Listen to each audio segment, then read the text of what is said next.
So looking at 9.4 here, we're going to start out with number 13. Here we have a sphere O, so this is just saying that the center of the sphere is point O here. The length of the radius OP is 6. So I definitely want to note somewhere that my radius equals 6, because that's basically what I'm going to use to do all of my sphere stuff. Find the length of the chord. Okay, so QR, if this angle here was 90 degrees. So if I want to find Q to R right here,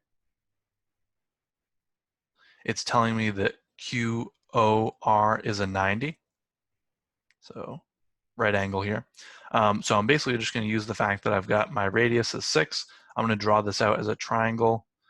It's going to look like this here. So this whole little slice is the greater circle. So we're just taking a slice out of this sphere. I'm being told this is a 90. This is 6 because the radius. This is 6 because the radius. And we know this is then going to be 6 root 2. So that's how I would solve pretty quickly there for part A. So QR is 6 root 2. That's for part A. We'll do part B in green here. So now I want to figure out QS if angle SOP is 60. So if this is 60 over here, that means this chunk, oopsie, right here is going to be 120. So I don't know what maybe like the first thing you guys would think of in terms of solving it, but the way that I would think of it is that I can draw my 120-degree triangle out, and then I'm going to actually split that into 2 smaller triangles. So actually I can do a better job than that, because I want this to be relatively clear. I'm going to try and keep the orientation the same. So this is this thing on top here.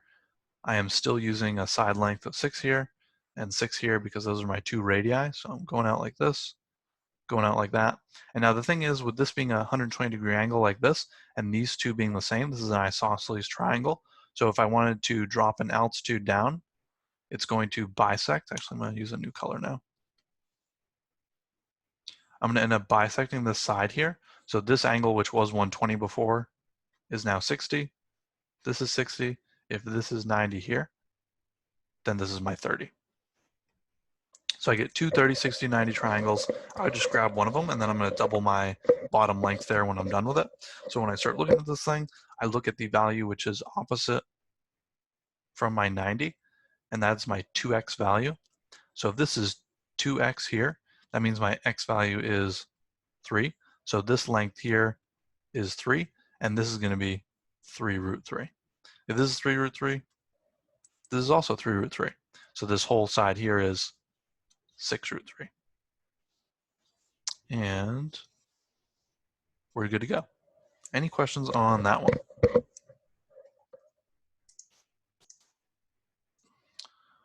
Just realized don't need 29. I don't know why I wrote that. That's okay. So we'll nix 29 from the list unless anybody else wants it. Somebody else want 29, or should we cross it off?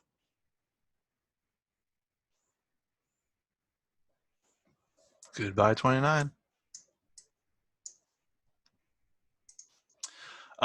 So that is 13 here for us. Let's look at 23. So here we have a sphere inscribed within a right circular cylinder whose altitude and diameter have equal measures. Okay. So I'm not going to try and draw this thing out again, but I do want to note some things. From here to here is the same as from here to here. So my radius equals 1/2 of my altitude, my height here. So when I'm looking at this thing, I'm going to personally represent my height as 2r and my radius as r. That way it's just a little bit easier. So radius equals r, height equals 2r. Again, it's completely right if you want to keep it like this and you use, 1/2 h for your radius and then h for the height or altitude here, excuse me. I just find it a lot easier to not deal with the fractions. So I'm just going to have my height as 2r here. So now in terms of what I'm trying to do, Find the ratio of the surface area of the cylinder to that of the sphere. Okie dokie. Let's do each part.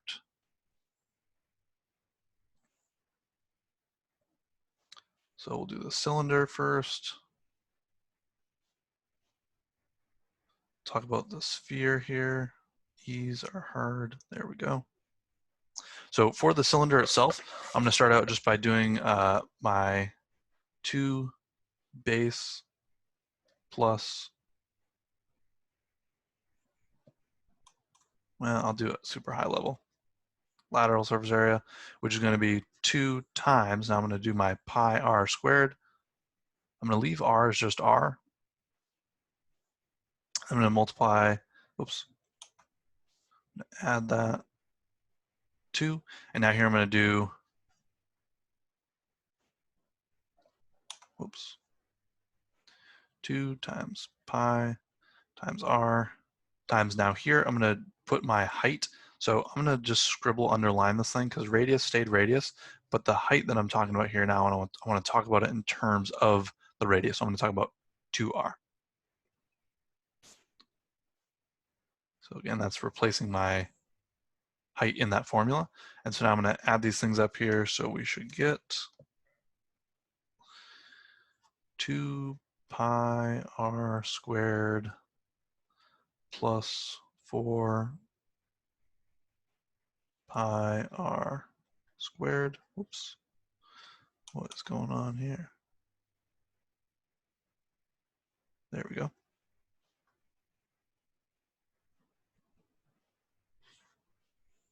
So final answer for the total surface area of the cylinder is going to be 6 pi r squared. Now I want to do it for the sphere.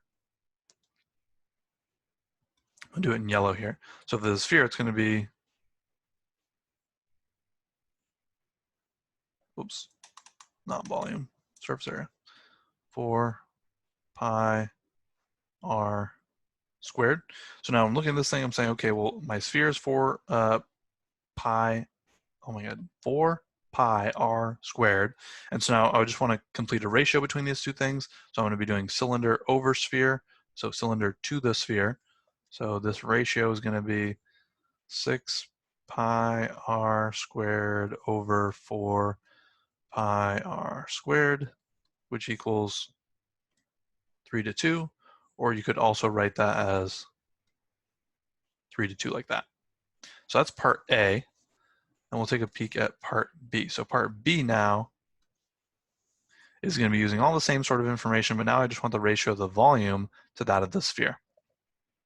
Same exact setup. I'm going to talk about the volume for my cylinder here, which is going to be, whoops,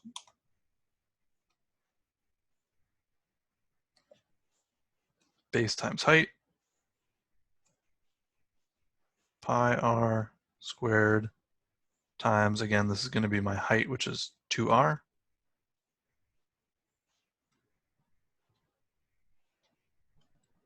So I get 2 pi r cubed here. And now I'm going to do the same thing for my sphere. Let's do our color though.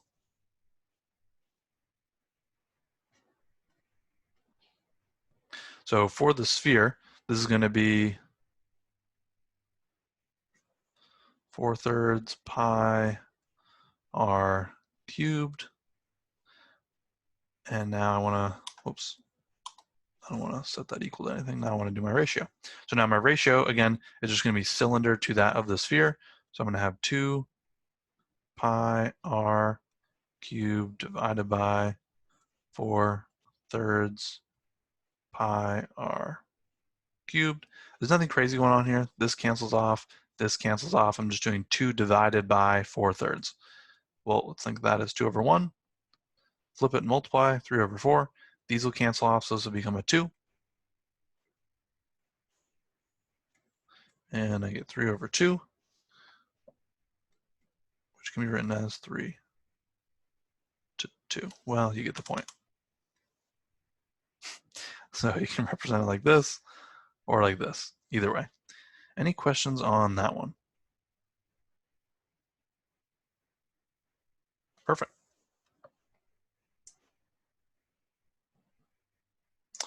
Looking at 25 here, calculus, it shows that the largest possible volume for an inscribed right cylinder in exercise 24 occurs when the altitude has a length equal to the diameter of circular base. Find the length of the radius altitude.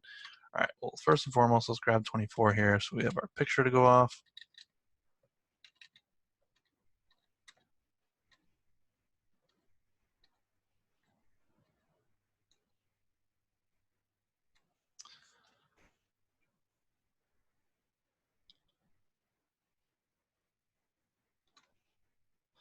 Oh, it doesn't give us a picture. Oh, here we go.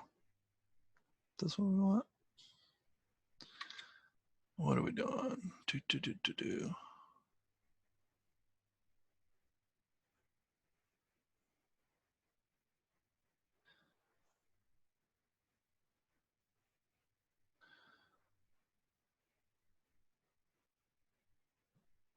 Inscribed right circular cylinder.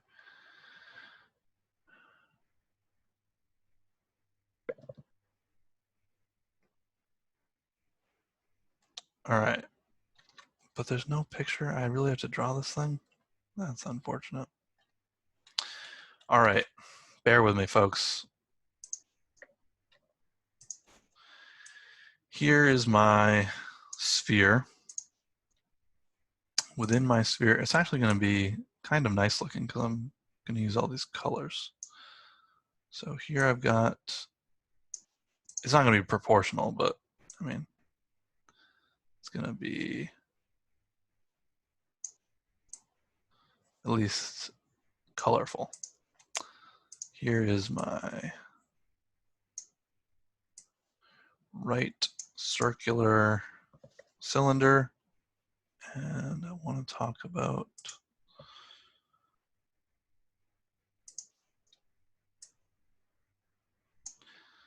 maximizing like this. It's going to go down, meet at a 90 there, and then this triangle goes out like that. So basic takeaways that I want are that my height is my diameter, which is the same thing as saying height equals 2r.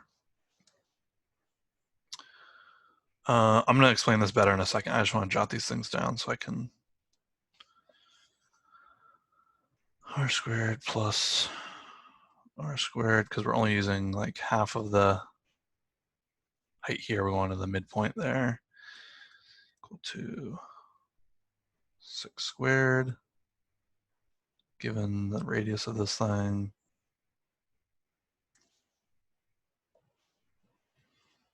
All right. So let's try and explain this thing as we go now. So it can be drawn with the largest possible volume for the inscribed right circular cylinder, which is going to occur when its altitude has a length equal to the diameter of the circular base. So what that's saying is that h equals d, which is the same thing as saying, which is more helpful to say, h equals 2r. So if the height of this thing is 2r, then this height from here to here, squiggly line, is just going to be r. And so that's where my first r is coming from for this height, for that right there.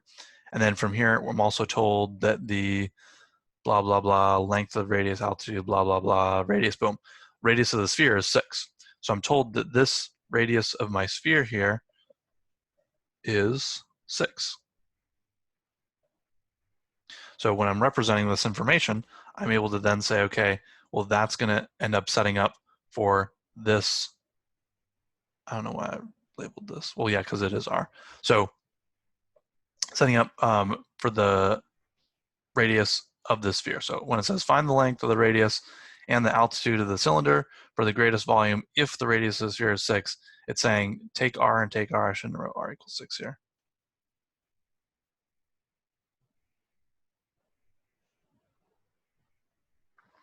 But I want to find R such that I can get my radius of the sphere. So why did I write it there? I don't even know. The world's a mysterious place, full of mysteries. That's the R that I want. There we go. So radius here, same as the height here, because the full height of the cylinder is 2r. So now I'm saying r squared plus r squared equals 6 squared. Do some math here.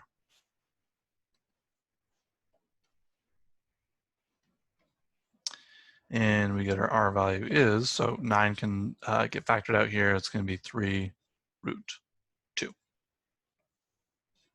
So that's the final answer I'd be looking for here in terms of what the radius is. So for the actual answer here, it wants, I think, the height as well. Yeah, altitude as well. So if my radius is this, again, to get my height, I'm just going to double it.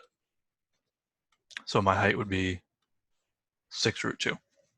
If this threw you off and it's confusing, I wouldn't worry about it too much. Basically, it's like telling you the first part that the height is double the radius.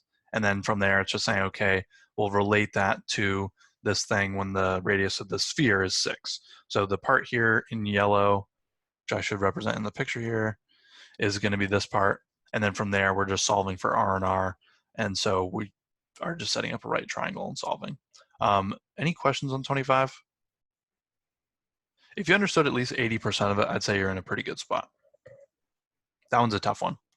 I think 27's tough too. Yeah. So here we have a right circular cone inscribed in a sphere. If the slant height of the cone has a length equal to that of its diameter, find the length of the radius of the base of the cone and altitude of the cone. Okay. So things that I want to know here is that my radius equals my radius, which kind of seems silly to write, but it'll make more sense in a second. My slant height equals my diameter, which is another way of saying the slant height equals 2r. So now I've got some r thing here. I'm going to represent things in terms of r. So now when I'm setting this up, I'm given that the length here from the center out. So the radius of the sphere is 6. So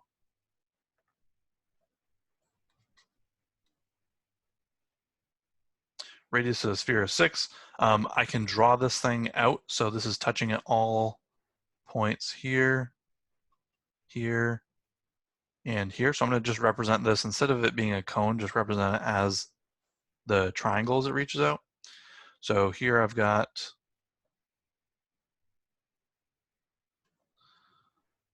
okay, let's do this. Draw an altitude down here.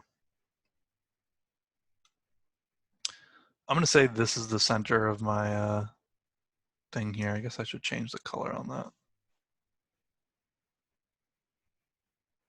There we go as well. So the information we're told is that from the center, so I'll draw this in dark purple here. From the center of this thing out, I guess I should have maybe done this one in blue, but whatever, it doesn't matter. This is 6, this is 6, and this is 6 here. And so as I'm looking at this, I can set up a relationship. So as I'm looking at this, I'm saying, okay, well, if this is 6 here, and I'm dropping down to this point, this is 6 here, I can use 30, 60, 90 triangle information because I know that this slant height is 2r. So taking this red information here, I'm going to represent the slant height of this thing, which is going to be 12. So if you want to set this up as, oops, why is that not writing? As like a right triangle and then solve for it that way, we know that this part here is the radius. So this part is 6 here. So when I am looking at this, I'm saying, okay, whoops, no, I'm trying to solve for the radius here. It's confusing because I got 2 different radii going. I've got the radius for the sphere and I've got the radius for the cone, and the 2 are different. So this is sphere radius, I guess I should say.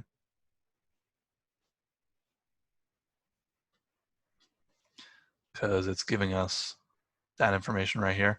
And this is cone radius. So I'll leave cone stuff in red. Hopefully that's helpful. I don't know. I'm trying my best here to notate these things, but this one's tricky to write out all the pieces for. So I've got the radius, excuse me, the slant height is double my radius. So basically I've got like 2r and r in terms of these things. So let me fix this here to be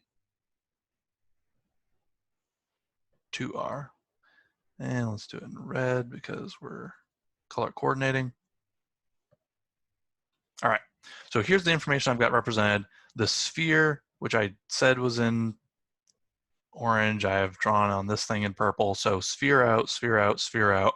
I'm told the radius of my cone is 1/2 the slant height, aka slant height's double the radius, equal to the diameter. So now I have this relationship set up here. So from here, we're going to use basically a 30, 60, 90 triangle relationship where this is my 90. Oops. So I'll just isolate this thing here.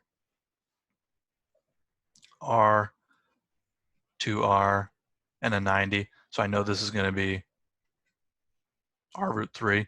Since I have this relationship, I know this is going to be a 60-degree angle, this is going to be a 30-degree angle, and then I would go from there in terms of solving. So with that relationship set up, I know that my r value here is going to equal 3 root 3. So if I wanted to set this up, this one's going to be 3, this one's going to be 6, and now this is going to be 3 root 3.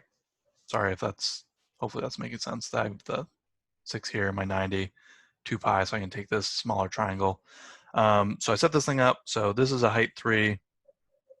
This is a radius of 6. This down here is going to be 3 root 3. So I take my 3 root 3, and I'm going to take this back and plug it in. So here I get my altitude for this thing is 9.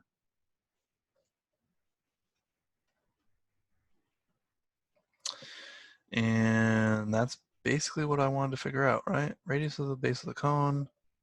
Got that. Da, da, da, da, da, da. Cool. I feel like that was kind of a lousy explanation, though. Does that make sense? Anybody have questions on that one?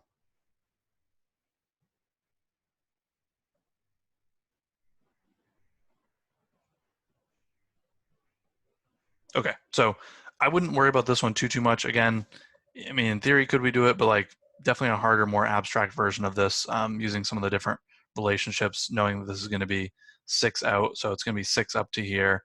Since it's 6 out to here, we could drop a line down here. So just an alternate way of doing this is if you wanted to drop an altitude like that, we could have thought about doing 30, 60, 90 that way. That's basically what this is here, because this is reaching out 666. So that's like what is going on here, and that's how we get this relationship. But you could have done it for any of the sides. We just did the bottom because that's what we want. All right, 29. Easy one. We said we were good with 29. And let's look at 35 here. I think 35 might have been our last one. Looking at 35 here, I have a sphere within a sphere. Here is my bigger one. Here is my smaller one. I have definitely not drawn this to scale remotely, but that's okay. That's not the thing that I care about. The thing that I care about is representing the interior radius here. So when it says the inside diameter and it talks about the thickness, it's basically saying from here to here is 8.5, and then the thickness here from here to here is 0.1. Trying to do a better point than that. So now tell me the volume of leather required for its construction. So when we're looking at this thing, we're basically saying, okay, well, what does that make the radius for the big one? The radius for the big one is going to be 8.6. So we're just doing volume of the big one minus volume of the small one. Volume purple minus volume red equals the material. So I'm going to set up my volume formula. 4/3 pi times 8.6 to the third minus. Mr. G. Yeah. 8.5 is the diameter. Oh, good catch there. Look at that. Thank you. Saving the day. Let's change this instead of 8.5. Let's call it 4.25.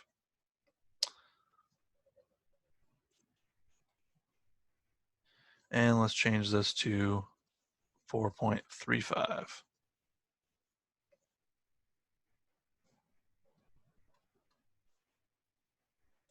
Good catch.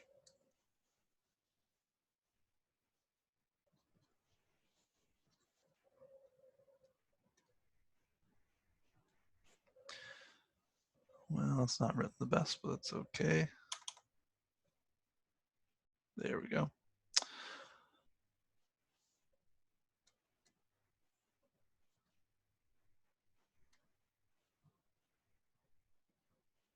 For this one, we can write an exact answer, but we're definitely going to use an approximation. Use your calculator, sure. So like if I gave this question on a test, I would definitely say round to the hundredths place in terms of like a final answer for this thing. So from here, it's all just plug and chug in the calculator. It's not that interesting for me to write out, but I will write it out. So here we end up getting 7.4 pi, which is approximately, call it 23.24. Looks about right. Any questions on this one? Perfect. Thank goodness somebody saved the day there. I don't know who it was. It was either Alice or Ella. They could have both saved the day. Equally likely heroes. And we are good to go on 9.4. Any other lingering questions before I end this video? Perfect.